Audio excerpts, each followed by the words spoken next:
ibu. Makanya ibu mendapatkan surga lebih dulu daripada bapak. Nabi ketika masuk surga, Nabi tengok ke belakang, ada perempuan. Nabi bertanya, siapa ini? Ternyata dia adalah perempuan yang menyantuni anak yatim. Dia tidak menikah, suaminya sudah meninggal. Karena bagi dia lebih menghormati suami dengan memuliakan suami, dengan mendidik anak-anak. Makanya kalau ada anak gadis tidak berjilbab, anak gadis pakai celana sempit, anak gadis tidak sopan, anak gadis boncengan dengan anak lajang tidak mahram, ibu tanggung jawab luar biasa. 9 bulan 10 hari ibu mengandung, 2 tahun ibu menyusukan. Bapak itu datang sekali-sekali jadi langsung. Bapak bertanggung jawab memberi nafkah. Ibu, ada 5 kewajiban bapak merupakan hak bagi ibu. Yang pertama, bapak kasih makan. Ibu udah makan? Dari bunyinya belum. Yang kedua, pakaian. Bapak kasih ibu pakaian. Dari pakaian yang ada di depan ini nampaknya memang orang Aceh. Laki-lakinya memang sudah memberikan pakaian kepada perempuan. Di tempat lain bini tinggi 170 cm, dikasih kain 70 cm. Ditutup lutut terbuka bahu, ditutup bahu terbuka lutut. Pernah tak nengok perempuan lututnya tertutup, bahunya terbuka? Saya tidak nengok, tertengok. Astaghfirullah Rabbal baraya, astaghfirullah minal khataya.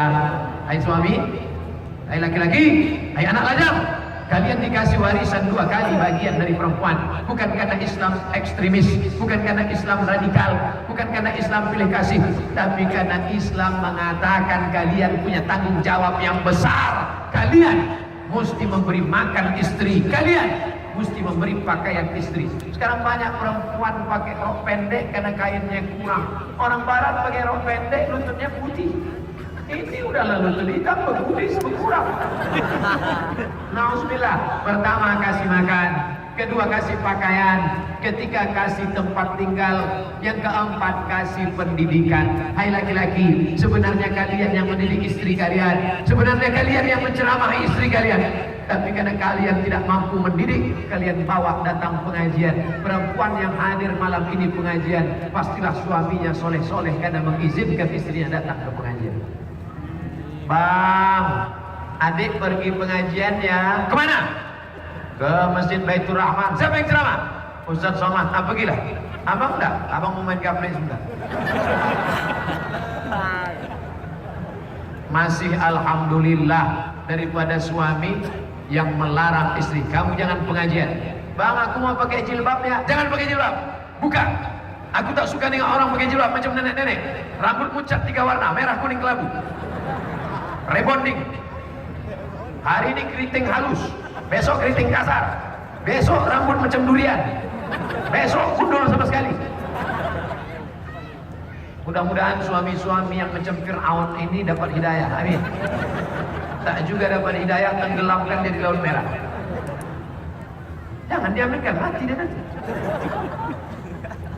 Bapak Ibu yang dimuliakan Allah Subhanahu wa taala. Makan sudah, pakaian sudah, tempat tinggal sudah, pendidikan sudah.